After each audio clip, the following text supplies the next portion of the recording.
And action.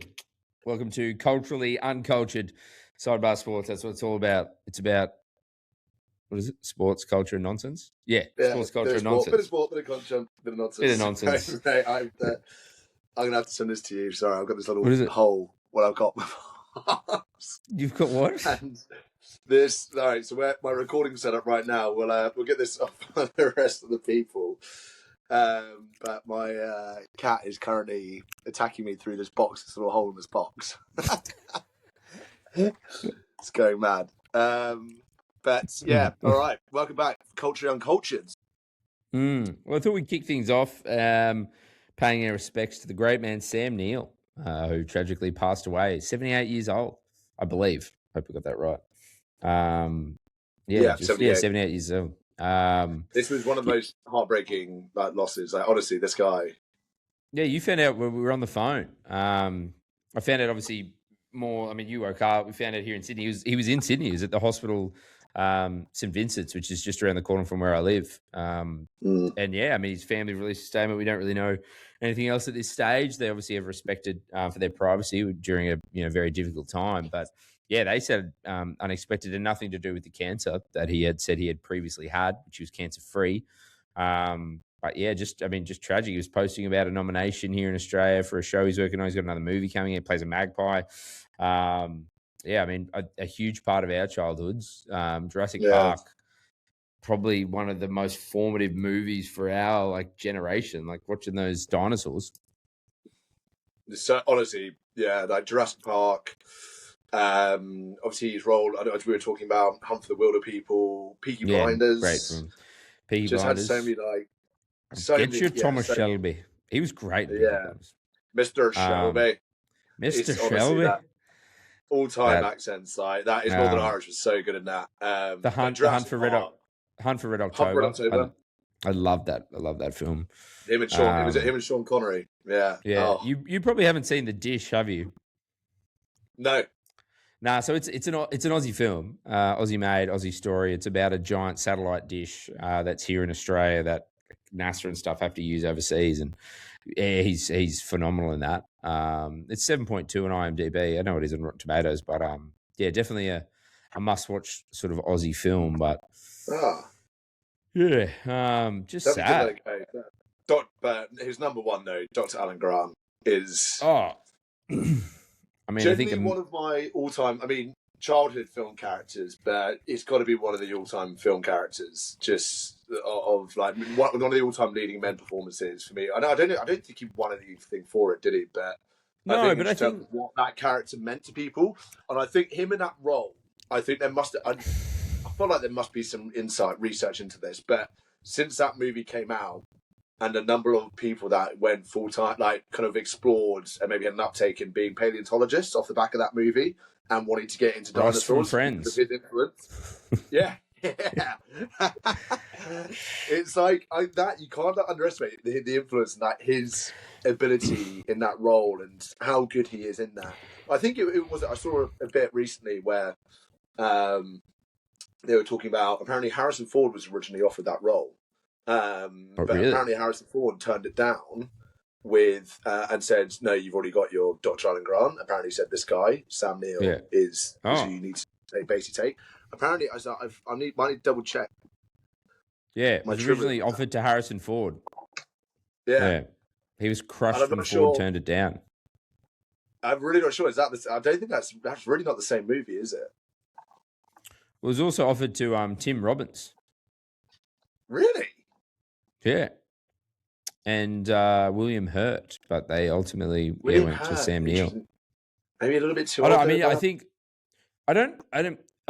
can't see anyone else playing that character, and I'm so glad he revisited it. Obviously, Jurassic Park 3. I mean, you were a Lost World guy. Yeah, but don't you take that out of context?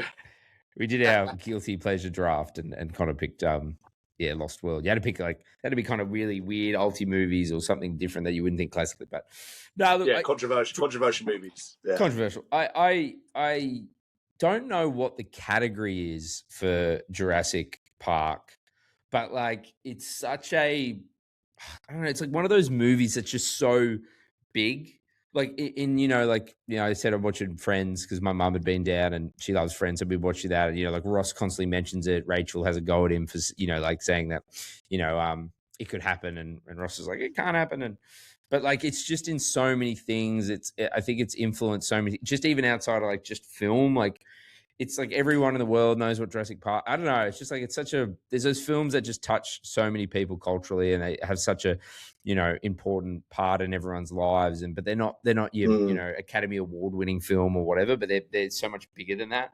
Yeah. I don't know what that category is, but I think that Jurassic Park leads it in a way. Just I don't know. It's like just the most just like lovable sort of rewatchable movie. Yeah, it's like it's an all-timer, isn't it?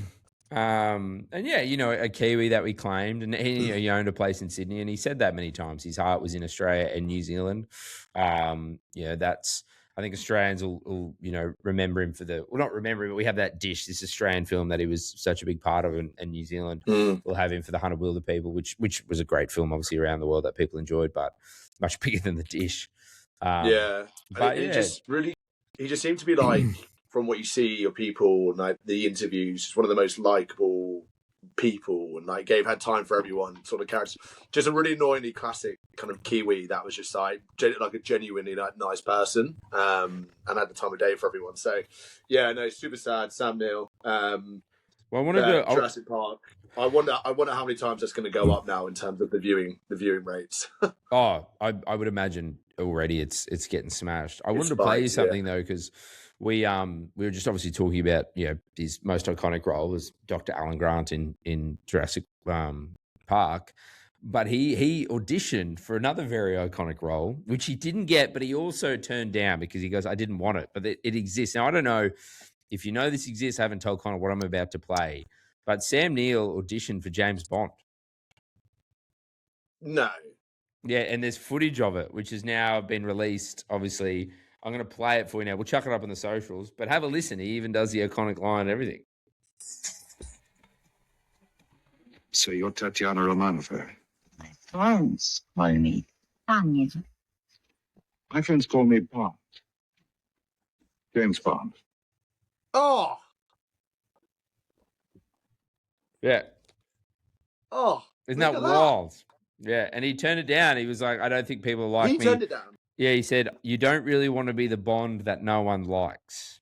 Yeah. He confessed he didn't want the part. So, oh my God. Wild. It's wild the amount of actors that miss out on different things. I mean, I don't know if he'd be a good Bond or whatever, but, there is no other Dr. Alan Grant. There's only one, and he's the only man that could play that role. So, yeah. R.I.P. Sad times. R.I.P. to a great man. I don't know if you saw this thing about Madison Square Garden. So they have this list. So it's 40,000 VIPs, including celebrities, Knicks superfans, that they ranked, and they ranked them for different things and flagged them for different things, like if they were going to host them at the venue. So like high risk, not seen this, medium risk, low risk. What, they paid for this? No, so it got leaked. So someone like in the organization leaked it, but they ranked celebrities whether they could have them or not. Some of them they just said like, do not even host, do not have them. I mean, obviously Ben Stiller's on there. He's ranked as low risk. DaBaby's on there. He's ranked as high risk. David Harbour is ranked as medium risk. David Harbour's medium risk? What, for hosting? Well, no, for being there. So I imagine it's not like a physical threat. He's not going to run on, and tackle Jalen Brunson. I would imagine it's the media blowback that they would have if they had these people there, because obviously there's all the things around him and Lily Allen and cheating on her, and she had the album about it, whatever. So I'm guessing they rank him as medium risk for that. A Fat Joe's on there for medium risk. What does it mean when it just says LGBTQIA? Yeah, so they also put people as that were part of the community, LGBTQIA. High risk, medium risk, LGBTQIA. Yeah, very high risk. High risk, low risk, gay. I mean, they've even got Lily Allen. I mean, if you're saying David Harbour's medium risk, Lily Allen is also medium risk. And Michael Strahan, low risk, obviously. Pete Rock, do not host. It just says do not host. Ricky Martin, LGBTQIA. Julia Fox is the only other person that gets a do not host. Yeah, I mean, these are just some. I've got some in front of us, but they rank Yeah. 40,000 people. 40,000 people they rank. I You want can to see it know who's on online. this The whole list. That's the whole unbelievable. list is online. List of 40. Ricky Martin. Ricky Martin, LGBTQIA. gay. Okay. I don't even know, like, yeah, if it's I don't even know what the gay thing means. Like, if that's high risk, like, or it's just like, well, it's good for us. We should have members of the community there. Yeah, Yeah. that's such a good list to get leaked. Yeah, so there's if you want to, It's so I love it. It's just the mix up of like who's where, and like it's just like not even like the list of high risk to low risk. It's just high risk, do not host. also Low what risk. did Anna Wintour? She's medium risk. Like, What? you know, yeah, Met Gala, watching Vogue, like, We medium risk. fucking need more on this list. I need to know how they Like, came up with it, who was in the room, when they sit down and do it. What the measuring system is. Yeah. Yeah. I'd love to know more about it. I mean, I know you did the other week, which we still haven't put up. I'm gonna have to get around to try and cutting that because there's some great comps there. And if you haven't checked out that episode of Culturally Uncultured, you should. Kind of picked his 6 months into the year, some of his best TV shows and that. We still want to get your obviously best movies of the year so far. But I watched Project Hail Mary the other night, which is out on streaming on Amazon.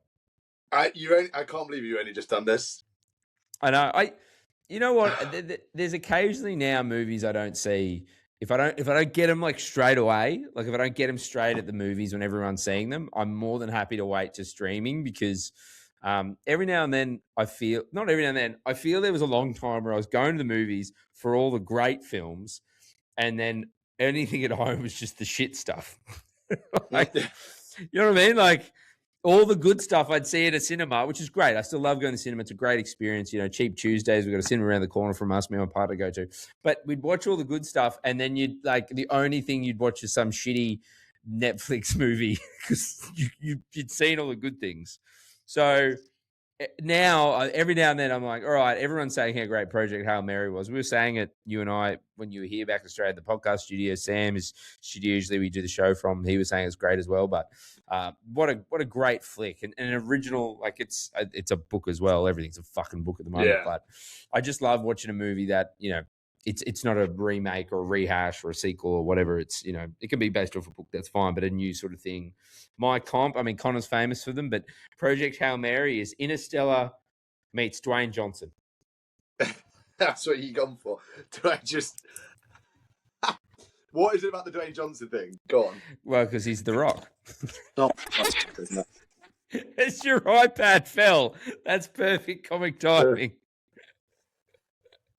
No, it's just that he plays The Rock, and if you haven't seen it, the main character that's not Ryan Gosling is a rock. And believe it or not, today it's your only reasoning. Yeah, it's my only reasoning. You're the guy for that. I think today is International Rock Day. Yeah. Happy International Rock Day. Whether you're celebrating the genre that gave us Queen and Led Zeppelin or geeking out over metaphoric, indigenous, or sedimentary geology, it's a perfect time to turn up the volume or explore Earth's history. It is International Rock Day today. I saw someone tweet that and said, also a great day for Project Hail Mary fans. Fuck yeah, I might have to do that again. I did see it come back out, and I have been wanting to redo it. It is quite long. Yeah, but it was a long watch, but it's really good, really good. And it does like. I think time movies sometimes suffer because you've really got to execute it well because it's a very easy genre to pull a thread at and go, well, that wouldn't happen or this or whatever. But yeah, I mean, obviously the parallels to Interstellar are there. They're trying to save the fucking world, obviously from something completely different. And then he, I don't want to spoilers here, but they say if you've not fucking watched it, it's their fault. Okay. So yeah, he doesn't get back to Earth at the end, but the alien species that save him, Rocky, do say right at the end of the film, you can get back to Earth now. And he said maybe I'll wait a bit, but there is a scene where you see one of the characters from earlier sort of come back, and she's a bit older now. And I love the jumping. Like sometimes again those films that jump forward and then jump back to explain the story. you know, when we what's that thing? It's like, I love that we jump back and then we'll go back to the beginning again and then we'll jump Yeah, forward yeah. again. The old Steve Coogan. Yeah. I like to tell the it. other guys. Yeah, the other guys. I like to start at the end and then jump back to the beginning. And then occasionally back to the end. Dramatic effect, Yeah. Which this movie does. But it does it really well, and it kind of plays the stories out in sort of real time, and it leaves you wanting more of sort of each story. So it does. Yeah. It does play it out really well, and it's emotional. It's a little bit of a tearjerker at some points, and then it brings back the happiness there as well. You know what? Good soundtrack. Real good. When she sings, "Don't cry your eyes, it's a sign of the time." When they're doing the karaoke, that's a great scene. Really good scene. Also, a nice little. I really enjoyed the little plot twist of how we sort of there involuntarily in the end. Yeah, I honestly I thought afterwards. I didn't see that coming necessarily.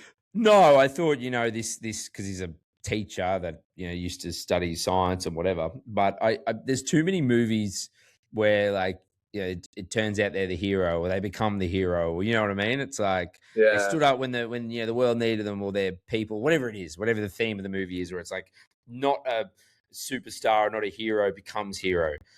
He doesn't. He, again, spoilers, sorry, but Ryan Gosling's character gets fucking, blow darted or fucking jabbed with a needle and passes out, and they strap him to a rocket and send him into fucking space. And it's great because it's like, he didn't step up. I kind of like it. I'm like, he's not a hero. The scene of which he does there's something Ryan Gosling in that film as well. He actually does physical comedy really well. Took the words out of my mouth. He's like, when he jumps up on the wooden desk in that room, when they're and the security come on, man, don't run. And then he runs outside, and then she's like, he's running. And he does the whole nope. Him in, it's like the crossover there is it's like the Nice Guys when it's really similar to the Nice Guys, and when he has his physical interactions with Russell Crowe's character, and he's like, nope. I would give fucking so much to get a Nice Guys sequel. There are so many shit films that have got sequels that do not deserve them. I know that film didn't perform well at the box office, and I think it's partly because it had a what did I think I know you just mentioned it, but I genuinely think it's in the process of potentially happening. Nah, I don't think it is. I think people have whispered about it. Yeah, it released against. Yeah, so the reason it didn't get it went up against Angry Birds the movie, Neighbors 2, and Captain America: Civil War. But the reason it didn't get greenlit was because I think the Angry Birds movie outdid it on the opening weekend. So whatever the power brokers are, kind of just went. And it's wild because it is generally one of my. That is just one of the most rewatchable movies. So that opening weekend, coming in fourth out of those four movies, The Nice Guys finished last with just $13 million. $11.3 million at opening weekend. Neighbors 2, Sorority Rising, third place with $21.8 million. Then you've got Captain America: Civil War, which is a great Marvel movie, and the Angry Birds movie. The Angry Birds movie won. The Angry Birds movie had $39 million opening weekend, and Captain America had 33.1. This is why it didn't get. I mean, since then it's become a cult classic and everyone loves it. That Russell Crowe, Ryan Gosling, do whatever Hollywood powers and voodoo. Who the fuck has watched Angry Birds since that? I know this is the whole thing. This is the whole thing with Hollywood studios now. They'll pick projects they know will churn them out money because of how popular the game or the book is, or whatever it might be. That's the whole thing now. Did you ever watch The Studio, the Seth Rogen series? At all? That one take scene as well. Yeah, rip into. It's the whole thing they when he has the Kool-Aid movie. Yeah. Exactly. Martin Scorsese's in it. He's going to make the Kool-Aid. He's like, we'll call it Kool-Aid. Yeah. You're going to find Martin Scorsese to make the Kool-Aid movie? It's insane, isn't it? And we're going to have to take a little break just for 1 second. Oh, you're right. I have to cut this. This also happened in the last episode. Sidebar as well. So, and to be honest, I'm usually cutting and editing things up and putting them up. So I don't know if I cut that out. Don't know if I'll cut this out either. Anyway, Connor's back. Good to have you, mate. Sorry, delivery galore today. This is the thing when you're not in an actual studio. Work from home podcasting live right here. All right, well, yeah. I mean, anything else? Sorry, no. But We'll talk about the Nice Guys though, who out of all of those movies, Sorority Rising, not really that great. Had moments in it that were kind of funny, but wasn't great. I've not watched it since. I watched it once, and that was it. Yeah. And then what were the other ones? So we had, Captain America. You obviously Marvel's going to struggling. Oh, sorry. I said Civil War was good. I was thinking of The Winter Soldier, which I think is a better film. Sorry, I was thinking of that film. Civil War is still good. Yeah, that introduces Tom Holland's Spider-Man, which I think is he's my favorite Spider-Man. Yes. I'm really excited for the new film. That was that was a really cool movie moment. How they kind of stuck that one in there. But yeah. Honestly, the Nice Guys too need to have. Since then, how much money they must have made from people still watching it. Surely, paying for it, whatever it might be. Surely they've made their money back on it by now. But such a shame. It was so good from Crow as well. That was one of the best movies he had come back and done in a while. Yeah, it's just it's so silly. Like, was it released 2016? Yeah, the reason it never happened, the primary barrier to Nice Guys 2 is financial. The first film was commercial failure at the box office, grossing only $62 million worldwide and $50 million production budget. Gosling and producers have frequently joked that its opening weekend was completely overshadowed by Angry Birds, which it was. But yeah, just give the people what they want, which is a Nice Guys 2 movie. Yeah, I know people have been pushing for it for a while because I think since then it's gotten its flowers since then, and people have really appreciated how good a comedy this really is. For both, it's one of my favorite Gosling and Crow films generally. Yeah, Gosling does that. I mean, in that film, he's in the toilet stall and the door keeps opening back and forth and he's smoking. He's got the gun and just physical. Like Ryan Gosling is so. I mean, why would you? I mean, he's obviously an absolute king and a phenomenal actor, but I mean, it's so underrated in comedy. I mean, you mentioned earlier in the other podcast, we were talking about something, and you were talking about that scene in Crazy Stupid Love. When he's looking in disgust, like you mentioned that, like he's such a good physical actor.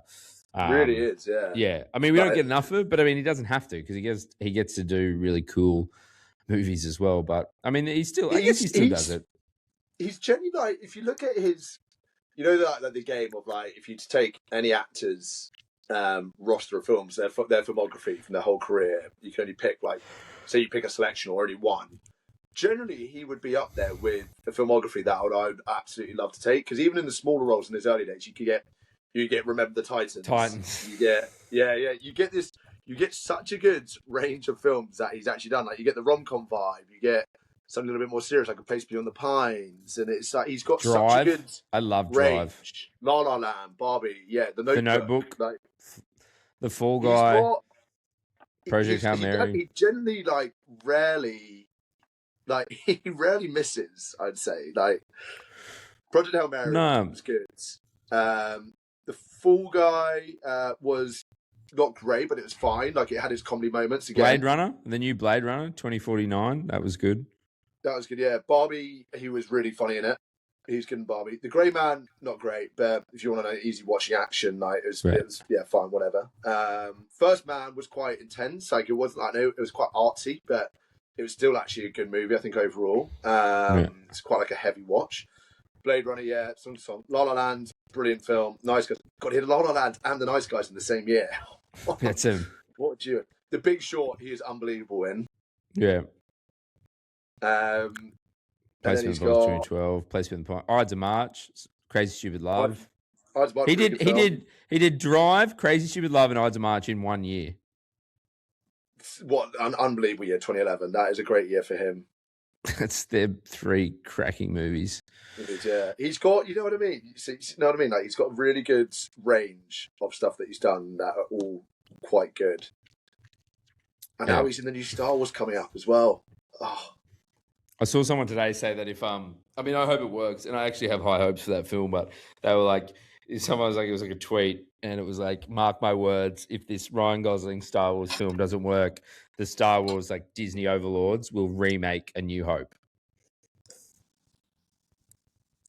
They would and this tweet was just going viral, and all these people can 100% see it. If a new Star Wars film doesn't work, and it hasn't essentially really has it for a long time, they were just it's what everyone's doing, right?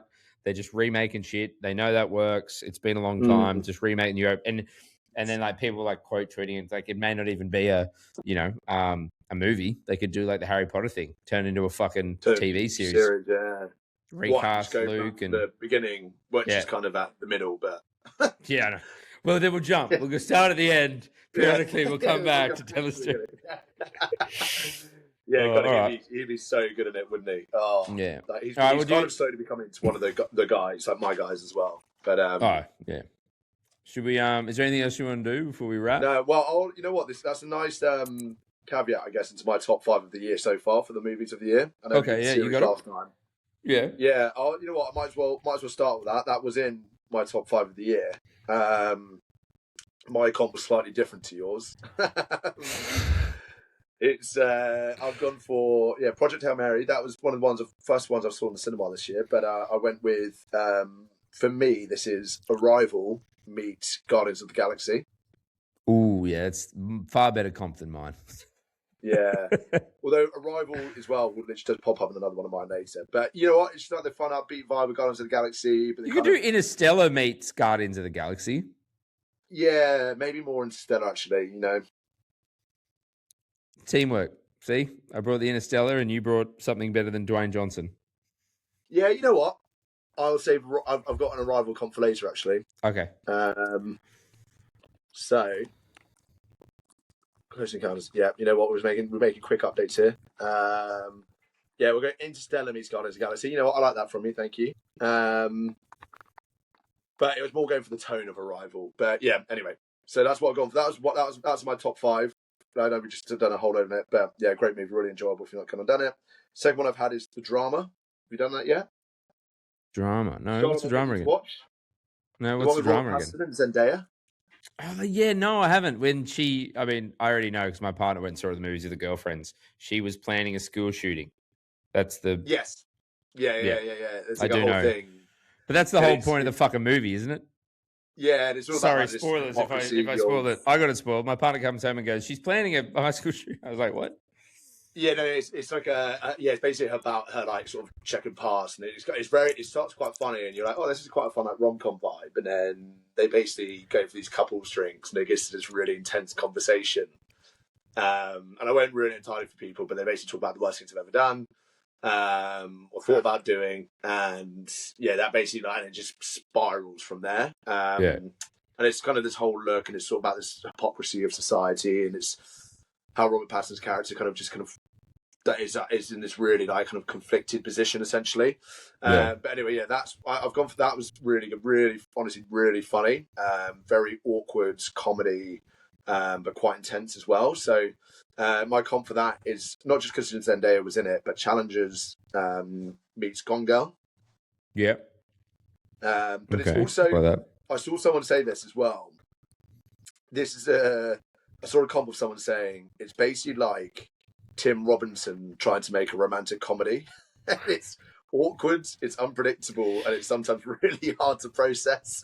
But and I was like, that's really good. If you're a Tim Robinson fan, you'll really appreciate that. Yeah, that's good. But that one tickled me. The third one I had is a film probably not many people actually heard of, but The Furious. Have you heard of this? No, it's like a Southeast Asian film, sort of Chinese Hong Kong film, and it's basically a mix of.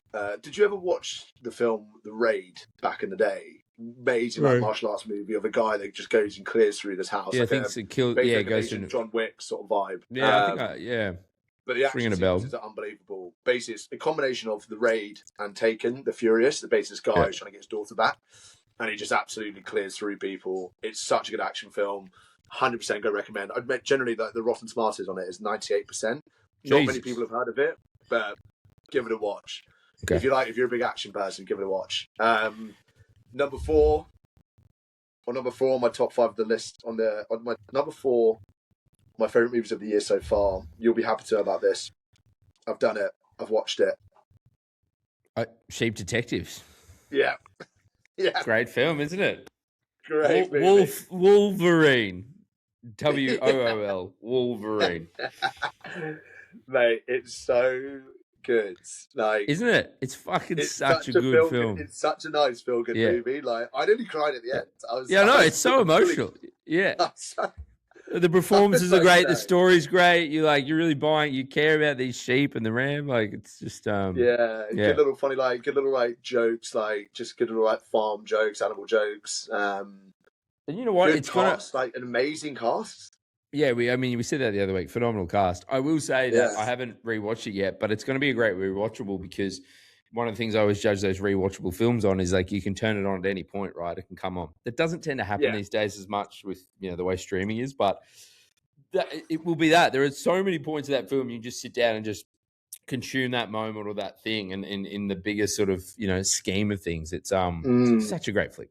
Such a great. It was really nice. It was really, really nice. I couldn't get over the one character I couldn't get out of my head, and he's actually quite funny in it, but is Cousin Greg's Northern English police officer. It's so random. Like, of all the characters to pick, the actors to pick for that role, you go with Cousin Greg. And I love that actor. I think he's so funny, but you can't see him in that role. Yeah, I mean, it did take me a while. I think he does quite well in it, and he sort of has that role, but he has that awkwardness that Cousin Greg has. Which, and I think he nails. But I think that's also like his like physical demeanor because he's so tall and lanky. He kind of like plays that character very well. Yeah, I love him as an actor. I wouldn't mind seeing maybe an actual Northern English bloke who kind of gets the nuances of being from that part of the world. Yeah. Maybe, but he does a decent enough job still. It's really good. But yeah, Shoe Detectives is number 4, and then number 5 on my list for the year was Disclosure Day, which I went to watch in cinema a couple of weeks ago. Oh yeah, you told me that. Yeah, I haven't seen. Yeah, and it's enjoyable. It's sort of that is all right to bring back in the Arrival thing. It's Arrival meets E.T. meets Close Encounters. And I know E.T. and Close Encounters is already Spielberg movies, so it's kind of cheating, but it is very similar with this whole alien vibe and communicating and language. Yeah. But it's also a little bit more upbeat and light, kind of like E.T. So that's why I threw that part in there, like a bit more. It has got like a touch of a kid's film to it, which is really nice. But it's not like anything groundbreaking that Spielberg's done, but it's a really enjoyable watch. It's quite a nice, easy watch, surprisingly, like with considering the whole alien aspect. Emily Blunt in it is amazing. I genuinely think she could get nominated. Yeah. I would put that on my potential list, very early nominations list. But yeah, there's a few I haven't done yet. The Invite is up high up on the list, and a couple of others. So I've not done tons, but that's my top 5 of the year so far, with a lot to look forward to still. Well, I got invited to the Odyssey premiere here in Sydney, but it was on tonight, and I'm here doing this with you rather than watching that. So why are you here? I mean, this is more fun. Otherwise, I can talk. You got to watch the premiere. Are you serious? Yeah. Through like media people. I can't remember, it's Sony or whoever it was, but yeah, I got thrown it was more of a last minute invite, to be honest. But I got too much shit on at the moment, and I was like, maybe you and I can still watch it, but I don't think you're back in Sydney for a while yet, so maybe we do need to watch it separately. We can go watch it again together when I get second back. Time, yeah. I'm sure it'll be I have got it booked at the BFI IMAX in London in 6 days' time. Oh, the IMAX, yeah. I want to see it in the IMAX in Sydney as well, so maybe we need to. The IMAX. Yeah. You have to go do it. And the only seats we managed to get is, honestly, mate, I've never seen it for like a movie before where you flip through the days and all the viewings of the IMAX, and it's from like 9 a.m., like 11 a.m. Everything is booked up, bar like maybe 1 or 2 seats. We managed to get. I'm going with my mate, my Paul. We've got 2 seats right at the front, so it's just going to honestly blow our little tiny minds. Like, it's going to be so overstimulating, but it's going to be great. So yeah, going on the 20th, buzzing for it. Blow your little tiny minds, not your giant cocks. Some great comps there. All right, we'll play some dad jokes and we'll get out of here because, like I said, I've fucking got so much shit on. So, but I love your comps. We still need to get the TV ones up. Remind me, I'll try and get them up as well. We got a bunch here from Anthony. Let's have a listen. See how we go here. 2 old ladies were sitting on a park bench when a man in a trench coat came up and flashed them. One had a stroke and the other one couldn't reach.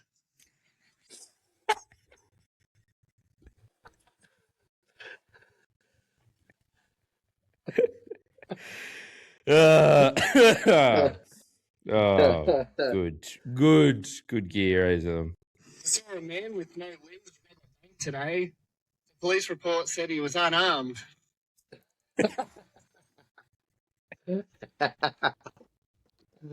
Oh, how'd he hold him up?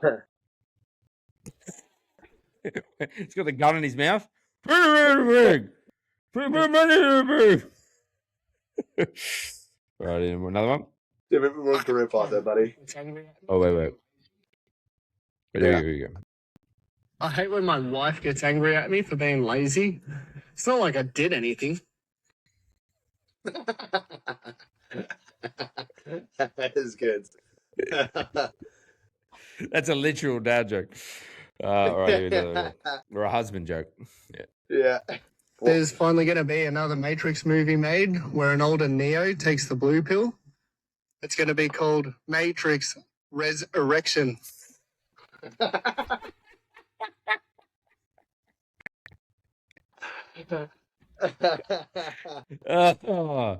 right, I got another one. He sent through a bunch. He's on fire. The last one. He's on an absolute hero at the moment. Right, this one goes for 18 seconds. I was talking to my gay friend and complaining about how I can't have sex with my wife during that time of the month. And I was like, you gays have it so good. You don't even need to worry about that sort of thing. And he said, actually, we too have that time of the month when we can't do it. I'm like, what's it called? And he said, curry night. Oh. I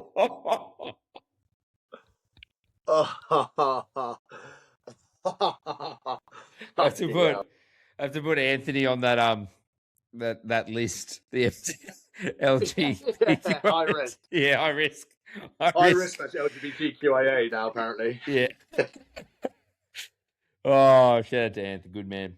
Yeah. If you got any dad jokes you want to send them into the pod, or slide into the DM Sidebar Sports or Jimmy Smith. Are we wanting to touch on this beer name thing you've got on here?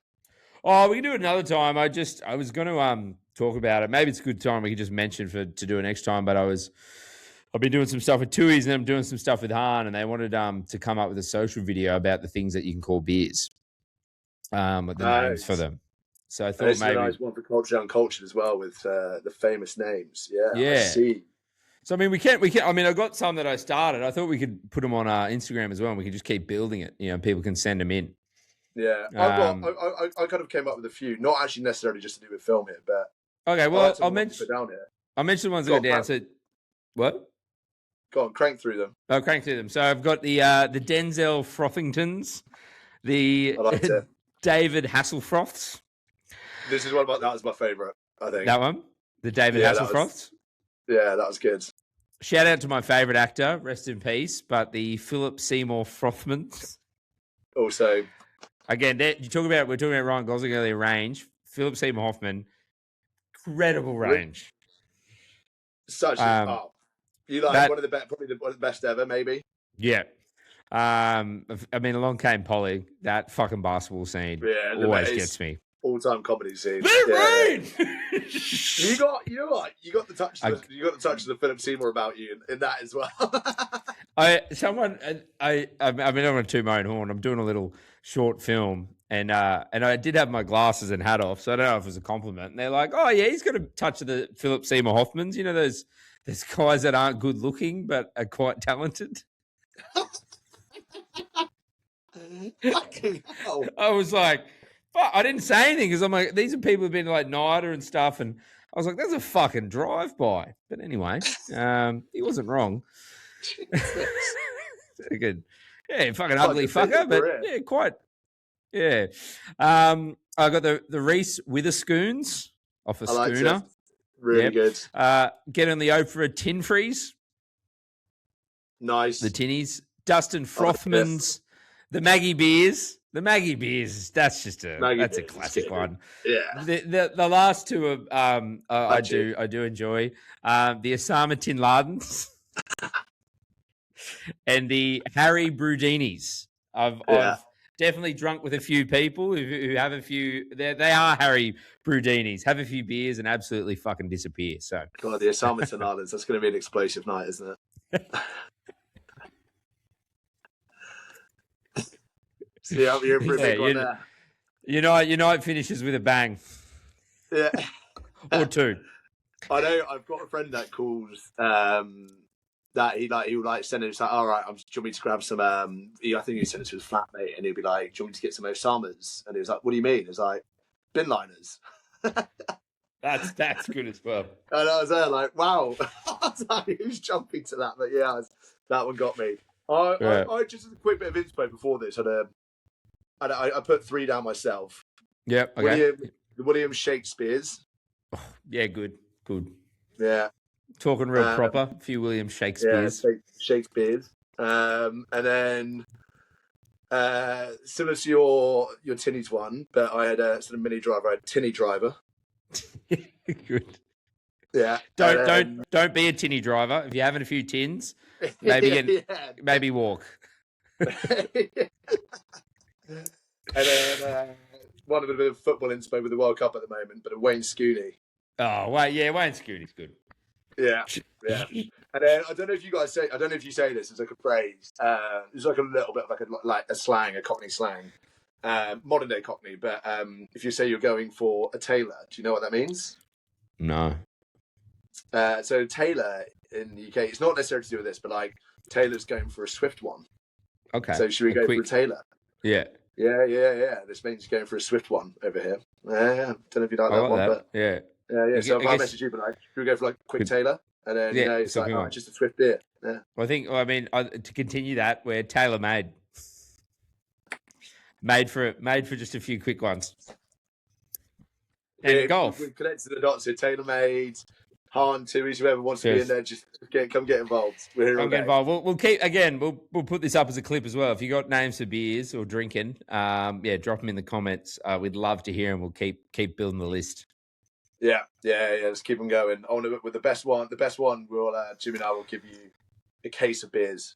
Han just promised me a bunch of cases today, so the winner gets a case of Han. There you go. I'll just say gets a case of Han. Yeah. And if you're a winner in Sydney or the Sydney area, we'll get to drink them with us. Yeah. We're driving. We'll go to yours and we'll have beers, or we'll just meet you at a pub. I don't know. We'll figure it out. All right, that'll do. We'll wrap her up here. When you hear from us next, it'll probably be after England wins or loses. Might even try and do a quick one if we can this week. Bit on, but I'm either going to be incredibly depressed or just quickly, where are you watching the game? You know what? I think the stress levels of I'm still feeling it from the weekend. So Argentina, I'm still weighing it up. Might go to a little local pub. Might just watch it at home just so I can actually be present in the zone. Yeah, in the zone. Yeah. 8:00 on a Wednesday. I don't know. We'll see. It's been a pretty big few weeks. And I think as well, my mindset is get through the semi, save it for the final, and then really drop the handbrake for the final. So it will definitely not be a tailor. What's the opposite of a tailor? A seamstress. A Paul Gallinsworth. Yeah. But yeah, so I'm going to save it for them. But I don't know. We'll see how the FOMO kicks in. You know, I'm not one to get FOMO. No. Old fucking rubber arm Dolan. Yeah, it's not it. All right, well, that's it. 2 episodes of Cyber this week. We love you. We miss you. And sports culture nonsense. Cheers listening all.